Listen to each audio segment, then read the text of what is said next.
안녕하세요. 저는 경기도에서 아들을 키우면서 살고 있는 43세 여성입니다. 남들과 다를 바 없이 평범하지만 행복한 결혼 생활을 하는 정말 평범한 여자였죠. 그런데 저는 한 남자 때문에 가정이 파탄나고 말았습니다. 제 결혼 생활이 엎어지도록 어처구니 없는 상황을 만든 사람은 다름 아닌 시아버지였는데요. 제가 이렇게 된 건 시아버지의 은밀한 유혹을 과감하게 뿌리치지 못해서 해서는 안 되는 거래를 했던 제 잘못일지도 모릅니다. 저도 사람이고 여자인지라 그런 은밀한 유혹을 차마 거절하지 못했고 시아버지가 파놓은 함정 속에 빠져버리고 만 것입니다. 정신 차렸을 때는 이미 늦어서 빠져나올 수 없게 되었죠. 시아버지는 제가 덫에 걸려서 꼼짝 못한다는 걸 알고 그동안 숨기고 있었던 추악한 본 모습을 여지없이 드러냈습니다. 3년이 지난 지금도 그때를 생각하면 머리가 어지럽고 가슴이 두근거립니다. 그 당시에 저는 도와주는 사람 하나 없이 혼자만의 힘으로 악마 같은 시아버지의 손에서 벗어나야만 했습니다. 제가 무슨 일을 겪었는지 시아버지를 만나기 전부터 자세히 말씀드리도록 하겠습니다. 사진을 찍는 걸 좋아했던 저는 대학에 들어가서 사진 동아리 활동을 하면서 남편을 만나게 되었습니다.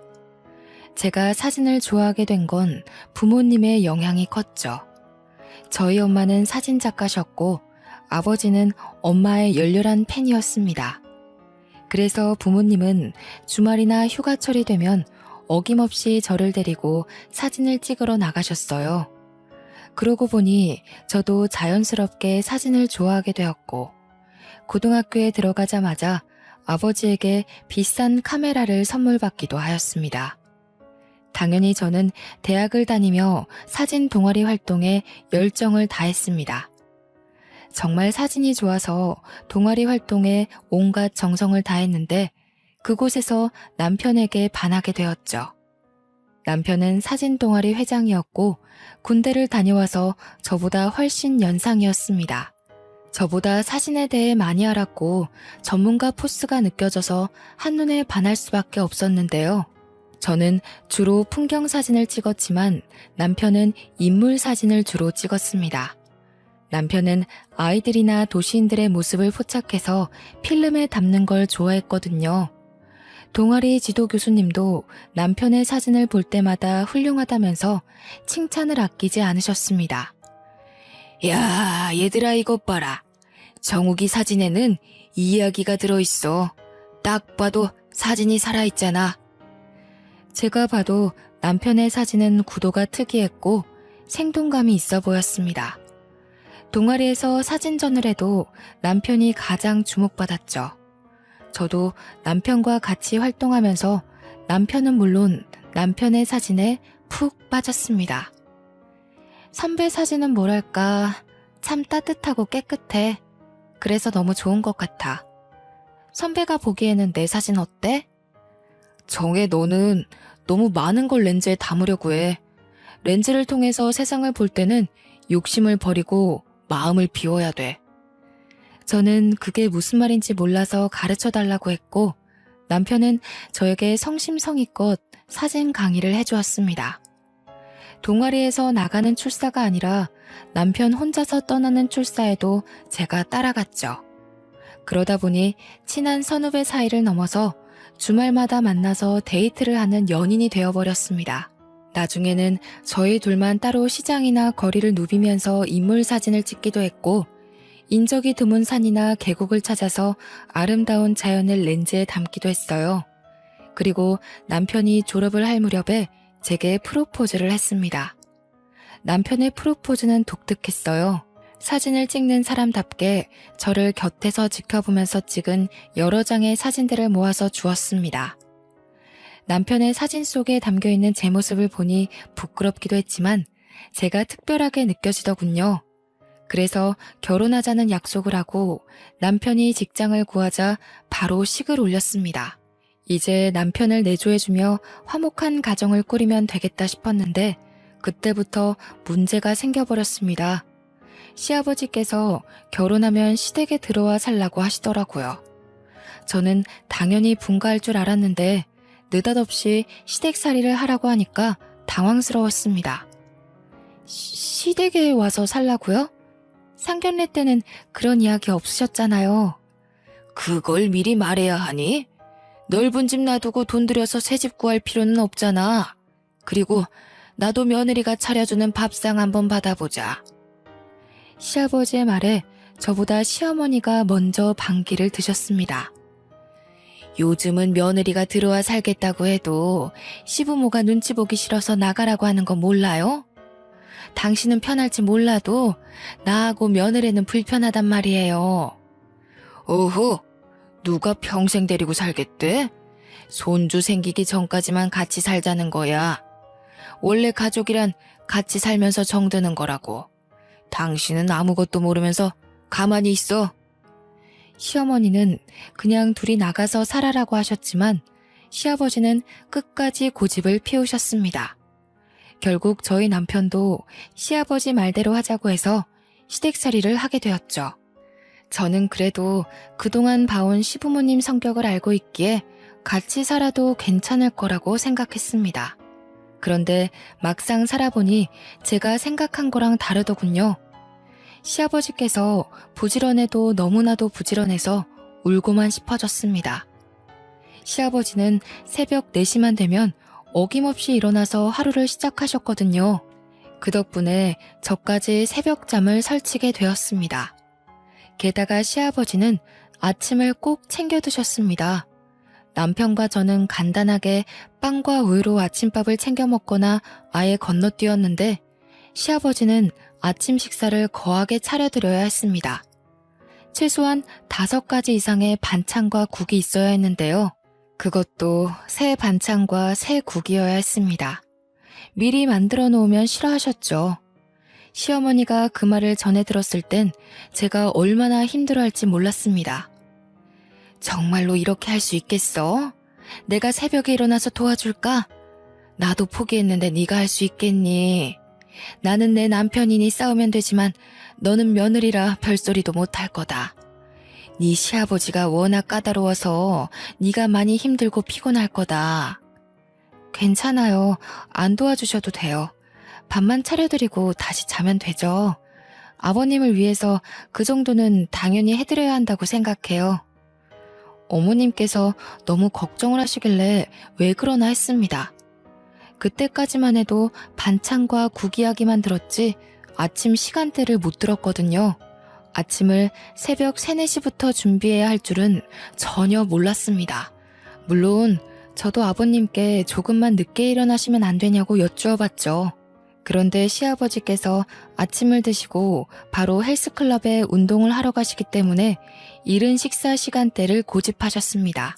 오죽했으면 어머님이 뭐라 소리를 지르며 짜증을 내시더라고요. 여보, 며느리 힘들게 하지 말고 아침 대충 때워요. 내가 안 해주니까 그동안 알아서 잘 챙겨 먹고 다니더만 왜 그러는 거예요? 당신이 안 해주니까 어쩔 수 없이 대충 먹고 다닌 거지. 이제 며느리가 해줄 거니까 잘 챙겨 먹고 다닐 거다. 며느리가 알아서 잘해준다는데 당신이 왜 나서? 당신이 해줄 거야? 아휴, 말 안 통하고 꽉 막혀서는 남의 집 딸 귀한 줄도 모르고. 됐어요. 당신이랑 말 안 할 테니까 알아서 살아요. 며느리가 힘들다고 울면 내쫓을 테니까 알아서 해. 시어머니와 시아버지가 제 눈앞에서 이렇게 싸우는데 어쩌겠나요? 제가 열심히 아침 해드리겠다고 싸움을 말릴 수밖에 없었죠. 처음에는 아침 잠에 유혹을 뿌리치고 자리에서 일어나서 아침을 준비하는 게 정말 힘들었는데 시간이 지나면서 익숙해지자 몸이 알아서 적응해 갔습니다. 그래서 나중에는 알람을 맞춰놓지 않아도 오전 3, 4시면 어김없이 눈이 떠졌어요. 그만큼 제 생활이 없어지는 기분이 들었지만 저와 반대로 시아버지는 기운 넘치셨습니다. 이제 막 60대에 들어섰지만 말이나 행동은 20대 청년이나 다를 바 없이 거침없으셨죠. 옷차림도 정장 같은 건 쳐다보지도 않으셨고 늘 활동하기에 편한 티셔츠와 청바지를 입으셨습니다. 남편 말로는 아버님께서 물려받은 재산 없이 자기 힘으로 기업형 부동산을 운영했다고 하는데 그래서 그럴까요? 남들과 다른 점이 많이 보였습니다. 저한테도 부지런함을 강조하며 앉아있는 꼴을 보지 못하셨습니다. 집안일에 트집을 잡으시면서 저한테 끊임없이 지적하셨죠. 얘야, 저기 저거 보이니? 장식장에 먼지 쌓인 거. 저거 보이면서 모른 척 하는 거지? 너처럼 게으르면 안 되는 거다. 당장 일어나서 저것부터 닦아라. 여자가 돼가지고 왜 이렇게 집안일을 못하니? 그것밖에 못 배웠어? 아, 네. 지금 치우겠습니다. 여기만 닦아도 될까요? 무슨 소리? 여기도 닦아라. 그리고 여기도 정리해. 너무 지저분하다. 체력이라도 안 좋으시면 쉬실 때 저도 같이 쉴 수 있는데 그러지도 못했습니다. 낮잠도 안 주무시고 눈에 불을 켜면 집안일에 흠이 없는지 감시하셨으니까요. 이게 다 하루도 빠지지 않고 헬스클럽에서 하시는 운동 때문인 것 같았습니다.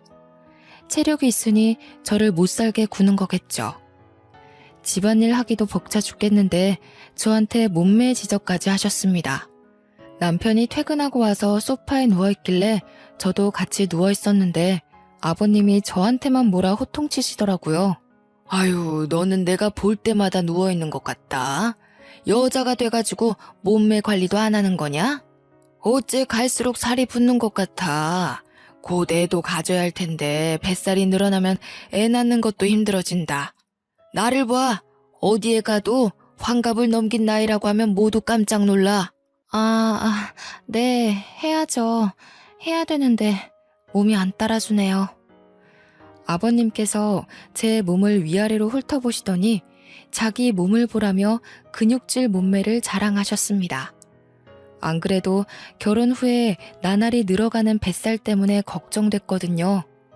게다가 운동하러 간다고 하면 아버님 눈을 피해 조금은 쉴 수 있을 것 같아서 시아버지가 다니는 헬스클럽에 등록했습니다. 그곳에서 비교적 수월해 보이는 요가 수업을 등록해 마음의 위안을 좀 얻으려고 했는데요. 그런데 그 헬스클럽에 들어간 순간 이상한 느낌이 들었습니다. 제 또래가 별로 없더라고요. 50대 이상의 중년 아줌마들만 운동을 하고 있어서 의아한 느낌이 들었습니다. 아줌마들도 제가 신기했는지 저를 보자마자 깜짝 놀라면서 반겨주더군요. 아이고, 오랜만에 젊은 아가씨가 들어왔네. 안녕하세요. 결혼한 지 이제 2년 됐는데 아버님이 운동을 하셔서 따라왔어요. 혹시 저희 아버님 알고 계시나요? 아버님? 설마 최 사장 말하는 건가?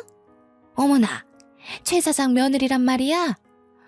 아유, 그 깐깐한 최 사장의 시아버지라니 참 힘들겠어. 저희 아버님을 아세요? 친하신 거예요? 말도 마. 그 양반이 몸이 너무 좋아서 이름 났어. 성격만 안 깐깐하면 아주 인기 짱일걸? 아주머니가 하는 말을 들어보니 아버님이 헬스클럽에서 유명 인사인 것 같더라고요. 몸을 만들려는 중년 남자들이 제법 많아서 아줌마들이 운동은 제쳐두고 남자들이 운동하는 걸 구경하는 것 같았습니다. 그렇게 헬스클럽을 다니면서 아주머니들과 수다를 떨게 되었는데요. 집을 벗어나 운동하는 척 사람들과 어울리니 그나마 숨통이 트이더군요. 그곳에서 미정이 언니와 가장 많이 친해지게 되었습니다. 돌싱 경력 5년 차라는데 아줌마들 사이에서 가장 입김이 센 것 같았습니다. 운동은 하나도 안 하고 그 언니랑 떠드는 걸 아버님께 들켜서 PT 수업을 받게 되었죠. PT쌤이 제 또래 여자였는데 저보다 키도 크고 몸매도 좋아 보였습니다. 돈도 많이 내서 아깝기도 하고 저도 몇 달만 열심히 운동하면 비슷한 몸매가 되지 않을까 싶어서 열심히 수업받았는데요. 그런데 며칠 지나지 않아서 선생님과 사이가 틀어지고 말았습니다. 사실 그 선생님이 처음부터 불친절하긴 했거든요. 기구 사용법이나 자세를 가르쳐 줄 때부터 제게 노골적으로 짜증을 부려서 저도 화가 나 있었습니다. 그날도 가르쳐준 걸 이해하지 못해서 다시 물어보니까 먼 산을 바라보면서 한숨부터 내쉬었죠. 아, 내가 방금 알려줬잖아요. 저번에도 그러던데 왜 자꾸 그러세요? 최정혜 씨는 머리를 폼으로 달고 다녀요? 몇 번이나 알려줘야 하는 거예요. 죄송해요. 제가 몸으로 하는 건 잘 못해서요. 다시 한번 알려주시면 안 될까요? 몸이 아니라 머리가 문제인 것 같은데요. 똑바로 들으세요. 다시 알려줄 테니까. 선생님 말투나 태도가 정말 기분 나빴지만 최대한 좋게 생각하려고 노력했습니다. 여러 사람을 대하는 직업이고 계속 같은 말을 반복해야 하니까 스트레스가 쌓인 거라고 이해했는데요. 하지만 시간이 지날수록 저를 대놓고 무시하는 게 눈에 보였습니다. 자, 저번처럼 또 물어보지 말고 잘 보세요. 다리는 최대한 구부리라고요. 허리는 쭉 펴고요. 그날도 본 운동을 시작하기 전에 스트레칭하고 있었는데 자세가 마음에 안 들었는지 저를 물건 다루듯이 막 만지고 옮기더라고요.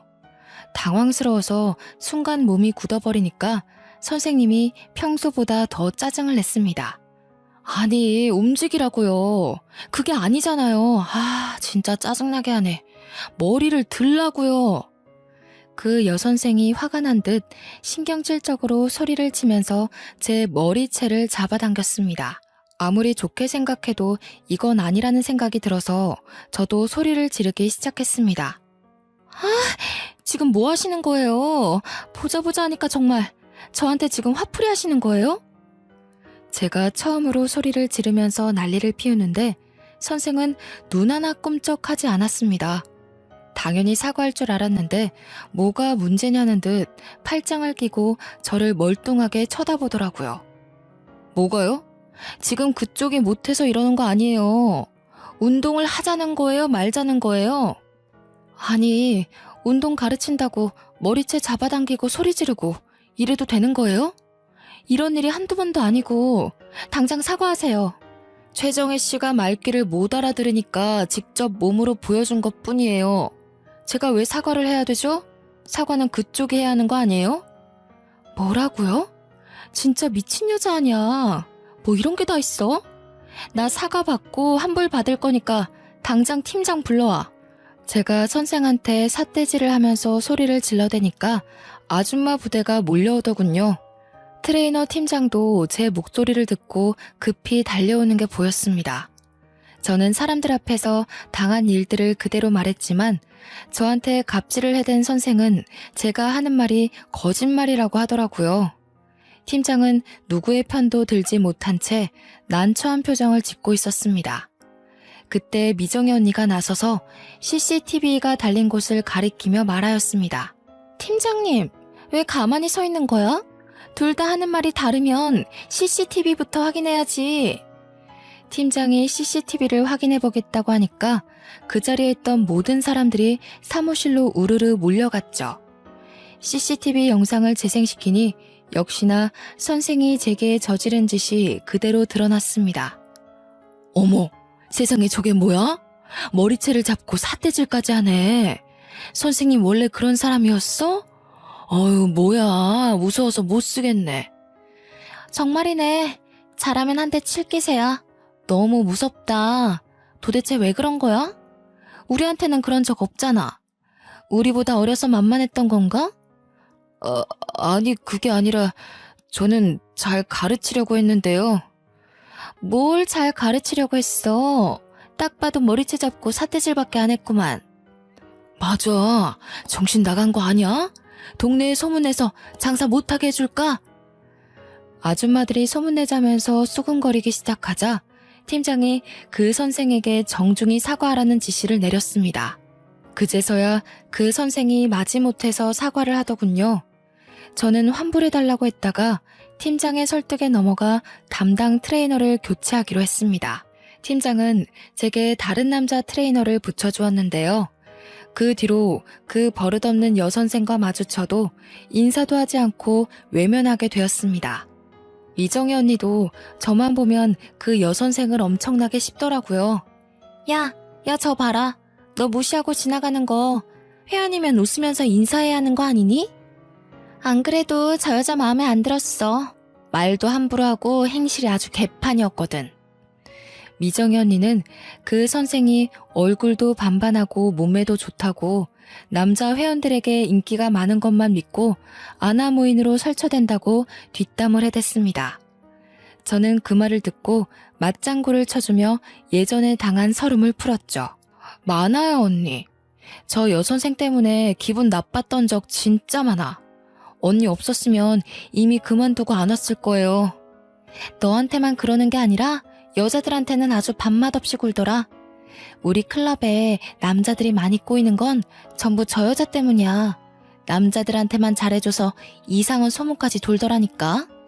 미정희 언니가 그 여선생이 바람을 피우다가 걸려서 이혼당한 경력이 있다고 하더라고요. 자기가 지도하던 5살 연하의 회원과 바람을 피우다가 들켜서 이혼을 당했다는 거예요. 그러다 몇 달 전에 재혼에 성공했는데 이혼했다는 사실을 감쪽같이 속이고 처녀 행세를 하면서 재혼했다는 겁니다. 미정희 언니만 그 여선생을 싫어하는 게 아니었습니다. 매일 휴게실에 모여 앉아 아줌마들이 시댁과 남편 흉을 보는 것처럼 여선생 뒷담화하는 걸 듣고 있었거든요. 그러다 입이 심심해지면 간식거리를 잔뜩 사와서 트레이너들 몰래 먹곤 했어요.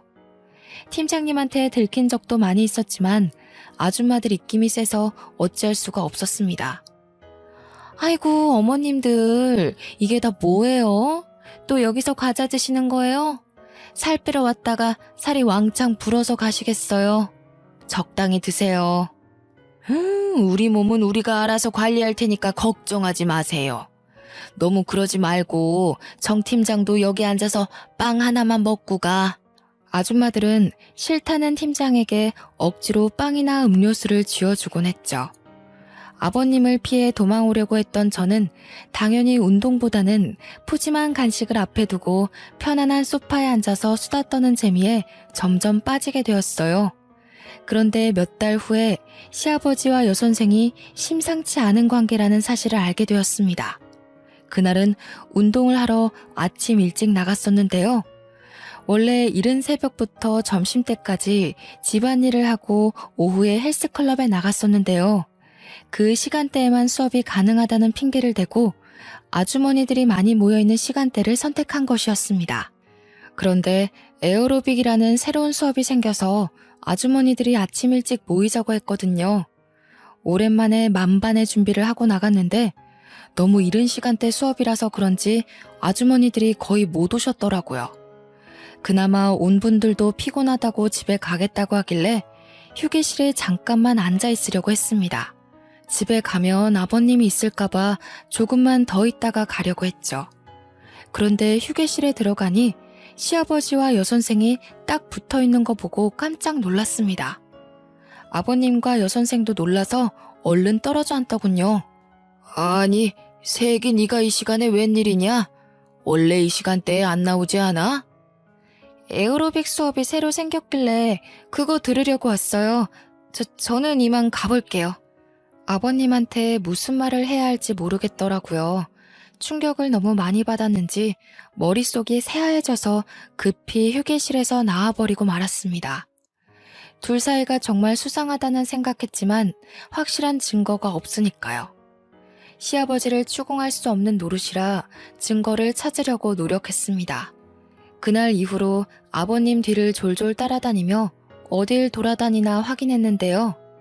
얼마 후에 둘이 내연관계라는 확실한 증거를 잡게 되었죠. 시아버지와 여선생이 헬스장 근처의 모텔에서 나오는 걸 보게 된 겁니다. 저는 당연히 그 순간을 사진으로 남겨두었는데요. 집에 돌아온 저는 어떻게 해야 할까 고민이 되었습니다. 제가 다 말하면 어머님이 어떻게 될지 걱정되더군요. 하지만 제가 숨기고 있다가 가정이 더 망신창이로 파탄날 것 같아서 아버님과 대화를 나누기로 결심했습니다. 아버님이 운영하고 있는 사무실로 찾아가 할 말이 있다고 했죠. 세기 네가 내 회사는 웬일이냐?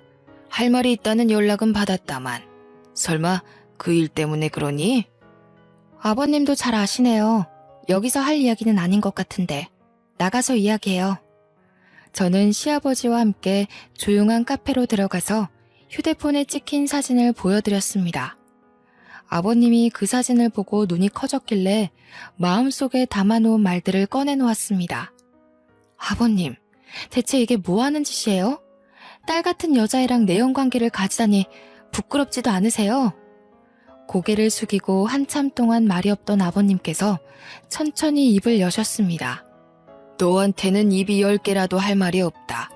그런데 남자는 말이다. 늙으나 젊으나 매력적인 여자를 보면 마음이 끌리는 게 당연한 것이야. 마음에 든다고 아무 여자하고 어울리는 건 짐승들이나 하는 짓이에요. 당장 그 여자랑 헤어지세요. 안 그러면 어머님한테 다 말씀드릴 수밖에 없어요. 난 그럴 수 없다. 난 그 아이를 버릴 수 없어. 10억 줄 테니까 앞으로는 눈 감아다오. 10억이면 충분하지 않냐? 네? 10억이라고요? 겨우 그런 여자 때문에 10억을 쓰신다고요? 그래. 그 돈을 너한테 줄 테니 비밀 지켜다오. 아버님한테 10억이 어디 있어요? 저한테 10억이라고 하신 거 맞죠? 혹시 잘못 들은 게 아닌지 재차 물었지만 시아버지는 단호한 표정으로 10억이라고 못 박았어요. 10억이 어디 있냐고 물으니 저를 데리고 회사로 돌아가 시가 10억짜리 신축 아파트 등기부등본을 보여주기도 하였습니다. 자, 이게 내가 말한 10억이다. 다음 달이면 분양이 시작되는 새 아파트야. 내가 여러 채 확보해뒀는데 그 중에 하나를 너한테 주마. 분양이 시작되면 곧바로 2억은 더 붙을 게다. 그럼 이 아파트로 이사가도 되나요? 따로 독립해도 되는 거죠? 그래, 네가 가서 살든 다시 팔든 상관 안 하마. 대신 지금 당장은 나갈 수 없어. 너희 시애미가 의심할 거다. 내가 절대 못 나가게 할 거라고 했으니. 시댁살이를 벗어날 수 있다는 말을 듣자 제 고민은 더욱더 깊어졌습니다. 시어머니를 생각하면 그냥 넘어갈 수 없는 문제였지만 10억짜리 아파트와 자유는 뿌리치기 힘든 유혹이었죠. 며칠을 고민하던 저는 시아버지의 아침을 차려주면서 제안을 받아들이겠다고 말해버리고 말았습니다. 그래, 잘 생각했다. 이제 우리는 한 배를 탄 거야. 그러니까 네 시애미뿐만 아니라 정욱이 놈한테도 확실히 숨겨야 한다. 시아버지는 자신의 불륜을 눈감아주는 것에서 한 걸음 더 나아가서 시어머니를 속이는 일에도 협조해야 한다고 당부했어요. 제가 그럴 수 없다고 하니 세상에 공짜는 없다고 이 집에서 나가고 싶으면 자기 말을 들어야 한다고 협박하더군요. 그날부터 시아버지는 저를 믿고 대놓고 내연녀를 만나기 시작했습니다. 아무것도 모르는 시어머니는 아버님이 너무 늦게 들어온다고 걱정하였죠. 그 모습을 볼 때마다 도둑이 제발저리듯이 어머님 눈치가 보였습니다. 그렇게 3개월이 지났지만 아버님이 아파트를 넘겨주는 일을 차일피일 미루기만 했어요. 그 아파트는 이미 분양이 시작되었는데 아버님은 조금만 더 기다리라는 말만 되풀이하였습니다. 제가 어머님 몰래 얼른 아파트를 달라고 재촉하니 이런 문자가 와 있더군요. 좀만 더 기다려라. 회사에서 작업을 진행하는 게 있어서 그 아파트가 내 명의로 되어 있어야 돼. 한 달만 더 기다리면 된다. 아파트에 발이 달려서 도망가는 것도 아닌데 뭐가 걱정이냐? 나는 한 번 뱉은 말은 끝까지 책임지는 사람이야. 이제는 불안하고 초조해진 사람은 저였습니다. 혹시라도 아파트를 받기 전에 시어머니가 시아버지의 불륜 사실을 알아버리면 10억도 날아가고 제 시댁살이도 영원히 유지될 것 같았습니다. 그렇게 시아버지의 불륜을 혼자만 알고 있으니 늘 마음이 편치 않고 가슴이 답답했어요. 하루는 친정에 갔는데 엄마가 제 얼굴을 살펴보면서 걱정을 하시더라고요. 시부모님이 너 못 살게 구니? 얼굴이 왜 이렇게 많이 상했어? 혹시 김서방하고 안 좋은 일 있어? 아니야, 아무 일도 없었어. 그냥 요새 운동 열심히 해서 몸이 상했나 봐. 아이고, 사람이 운동한다고 이렇게 돼? 거짓말하지 말고 다 털어놔라. 차라리 귀신을 속이지. 나는 못 속인다. 나한테 못할 말이 뭐가 있겠니? 다른 사람도 아니고 친정엄마인데 말해도 될 것 같다는 생각이 들더군요. 그래서 엄마한테 결국 모든 걸 털어놓고 말았습니다. 말만 했는데 10년 묵은 채증이 쑥 내려가듯이 답답하던 가슴이 뻥 뚫리는 것 같았죠. 하지만 제가 시아버지 내연녀 사진을 보여주니 엄마가 그 사진을 보더니 충격적인 이야기를 해주셨어요. 아니, 얘는 주희 아니니? 세상에, 얘가 사돈이랑 바람을 피고 있단 말이야? 주희? 엄마 이 여자 알고 있어? 친해? 아주 잘 알지. 얘 내 친구 며느리야. 친구 집에 놀러 갔을 때 본 적 있어. 저는 그 말을 듣는 순간 눈앞이 새하얘지고 말았습니다. 엄마는 제가 아파트를 받기로 했다는 사실을 모르고 바로 그 친구분한테 전화를 하는 거 있죠. 제가 말려봐도 가만히 있어보라며 제 팔을 밀어냈습니다. 어떻게든 맞고 싶었지만 엄마는 오히려 성질을 내며 제게 뭐라 하셨습니다. 이거사, 왜 자꾸 말 못하게 막는 건데? 그럼 이걸 다 말해줘야지 숨기고 있게? 넌 어쩌자고 이런 더러운 짓을 알고도 모른 척하고 있었던 거야. 아유, 세상에. 그 불려우 같은 년이 결국 대형 사고를 치고 말았구나. 결국 엄마는 친구분과 전화하더니 지금 당장 만나러 간다며 저를 두고 가버렸습니다. 저는 생각할 겨를도 없이 시아버지의 회사로 달려갔죠. 너무 급해서 미리 전화할 생각도 못했습니다. 그저 빨리 시아버지에게 모든 게 들통났다는 말을 전해야 한다는 생각뿐이었죠. 제가 회사에 도착하자마자 시아버지는 자기 사무실에서 웃으면서 누군가와 전화통화를 하고 있었습니다. 그런데 아버님이 자기야라고 속삭이고 있더라고요. 회사 사람이 아닌 내연녀와 통화를 하고 있었던 겁니다. 자기는 걱정하지 마. 바보 같은 며느리는 벌써 너한테 넘어간 아파트를 기다리고 있어. 그래, 아직 때가 아니니까 팔지 말고 가지고 있어. 조금 더 오르면 내가 알려줄게. 그래, 사랑해. 조심히 들어가. 저는 그 말을 듣는 순간 다리에 힘이 풀려서 바닥에 주저앉을 뻔했어요. 제게 주기로 했던 아파트는 이미 내연녀 차지였던 겁니다. 처음부터 시아버지는 저를 가지고 놀았던 거죠. 저는 집으로 돌아오자마자 쓰러지듯 침대에 엎어졌고 눈에서는 눈물이 흘렀어요. 10억이 날아가 버려서가 아니었습니다. 돈에 눈이 멀어서 시아버지가 파놓은 함정에 빠져버린 제가 너무 원망스러웠거든요. 한참을 울고 난 다음에 이제라도 어머님께 모든 걸 말하고 용서를 빌어야겠다고 마음먹었습니다. 그래서 외출하고 돌아온 시어머니에게 죄송하다고 빌었죠. 어머님, 정말 죄송해요. 돈 때문에 제가 정신이 나갔었나 봐요. 제가 생각이 짧았어요. 용서해주세요. 이 집에서 너무 나가고 싶어서 그랬어요. 아버님이 너무 못살게 굴어서 너무 힘들었어요. 그런데 아버님이 자유를 주겠다면서 절 유혹하셔서 넘어가 버렸어요. 어머님한테는 안 그래야 하는데 저한테 잘해주신 거 생각하면 안 그랬어야 했는데. 용서해달라는 말만 했는데 이미 저희 엄마한테 자초지종을 전해들었나 봅니다. 화가 난 표정으로 저를 노려보던 시어머니가 한숨을 쉬며 제 손을 잡고 일으켜 주셨어요. 그래, 네가 무슨 죄겠니? 이런 집안에 시집 오게 한 내 잘못이지. 얼마나 나가고 싶었으면 그랬겠니? 네가 마음고생이 심했다. 어머님이 이렇게 말씀해 주셔서 다시 한번 눈물이 터지고 말았죠. 정말 죄송스러운 마음에 꺼이꺼이 우니 시어머니께서 친정엄마처럼 다독여 주셨습니다. 아버님을 어떻게 하실지 차마 묻지는 못했지만 제가 찍어놓은 불륜사진을 넘겨드렸습니다. 어머님이 그 사진을 보시고 씁쓸한 표정을 지으셨습니다. 나중에 들은 말인데 시어머니가 그 사진을 들고 회사로 찾아가서 이혼 소송장과 함께 시아버지 얼굴에 던져버렸다고 하더군요. 이 가짜는 것, 감히 나 몰래 바람을 펴? 너 같은 인간은 꼴도 보기 싫으니까 오늘부터 집에 들어올 생각은 하지도 마.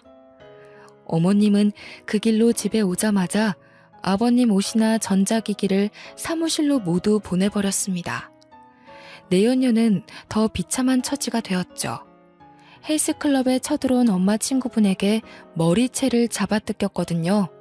사람들 앞에서 불륜녀라는 소문이 쫙 퍼져서 헬스클럽에서도 해고 통보를 받았습니다.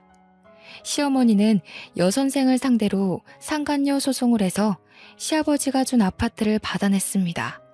그런데 시어머니가 그 아파트를 제게 넘겨주시더군요. 이제 시댁살이 그만하고 여기 가서 살아라. 그리고 사람은 돈을 보면 누구나 욕심이 생기는 법이야. 네가 가진 게 없으니 그런 유혹에 넘어갔을 거라고 생각한다. 이제부터는 절대로 돈 때문에 사람의 도리를 저버리는 행동은 하지 마라. 정말 감사합니다, 어머님. 하지만 이제 저 못 살게 구는 아버님도 없는데 어머님 모시고 살게요. 어머님 모시고 살면서 어머님 속인 죄 갚아야죠. 네 뜻이 그렇다고 그래라. 나가고 싶으면 언제든지 나가도 되니까 나 신경 쓰지 말고. 알겠지, 우리 아가? 어머님이 저를 꼭 안아주면서 이렇게 말씀하시길래 죄송하다는 말을 또 전해 들었죠. 어머님과 살면서 전해 들은 건데 이혼 소송 결과 시아버지는 시어머니에게 엄청난 위자료를 물어야 했습니다. 그 위자료로 저희 부부와 시어머니가 풍족하게 살고 있었는데 또 난리가 나고 말았습니다. 시아버지의 내연녀가 제게 복수를 시작한 겁니다. 저 때문에 두 번째 이혼을 당하고 가정이 파탄났으니 제 가정도 깨버리려고 의도적으로 남편에게 꼬리를 친 거였죠. 그 사실을 알게 된 연유도 웃겼습니다. 운동에 관심이 없었던 남편이 벼랑간 헬스클럽을 다니겠다고 했는데요. 당연히 제가 다니고 있는 헬스클럽으로 올 줄 알았는데 굳이 먼 곳으로 다닌다는 것이었습니다. 그래서 남편 뒤를 밟아봤는데 남편이 다닌다는 헬스클럽에 그 여선생이 헬스 트레이너로 있다는 사실을 알게 되었습니다. 불길한 느낌이 들어서 남편의 휴대폰을 뒤져서 증거를 찾아내 보았죠. 역시나 남편은 그 여선생과 문자를 주고받으니 사적으로 만나고 있었습니다. 그 문자들을 보여주며 남편을 추궁하니 남편이 모든 걸 실토하고 말았습니다. 그 여선생이 남편 회사 근처에 서 있다가 번호를 땄으며 운동을 가르쳐주겠다고 불렀다는 사실을요. 하지만 저는 여선생의 유혹에 넘어갈 뻔했던 남편을 용서하기로 했습니다. 따지고 보면 저도 참 속물이었으니까요. 제가 시아버지와의 거래에 응했던 것처럼 남편도 그런 거라고 생각했습니다. 남편이 저처럼 무릎 꿇고 눈물로 속죄했으니 받아주기로 했는데요. 하지만 돈 때문에 아버지 뻘 되는 남자와 놀아났으면서 자기 잘못은 전혀 인정하지 않고 멀쩡한 가정을 파탄내려고 작정한 여자는 용서할 수 없었습니다.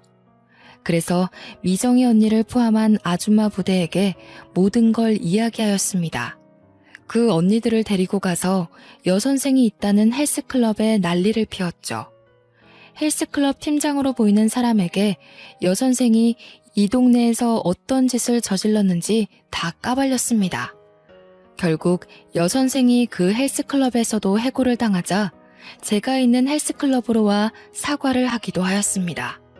하지만 저는 그 여선생을 문전박대하였죠. 그날 이후로 돈의 유혹에 넘어가 흔들릴 때가 있었습니다. 그때마다 시아버지가 제안했던 아파트를 생각하고 있는데요. 시아버지가 약속했던 아파트는 제 것이 되었지만 저도 인생 정말 똑바로 살아야 한다는 교훈을 확실하게 배웠습니다. 여러분들은 저처럼 돈의 유혹에 넘어가지 마시고 인간된 도리를 지키시길 바랍니다. 정말 창피한 일이지만 다른 분들에게 도움이 되길 바라는 마음에 이렇게 사연글을 써봅니다. 여기까지 제 이야기 들어주셔서 감사합니다.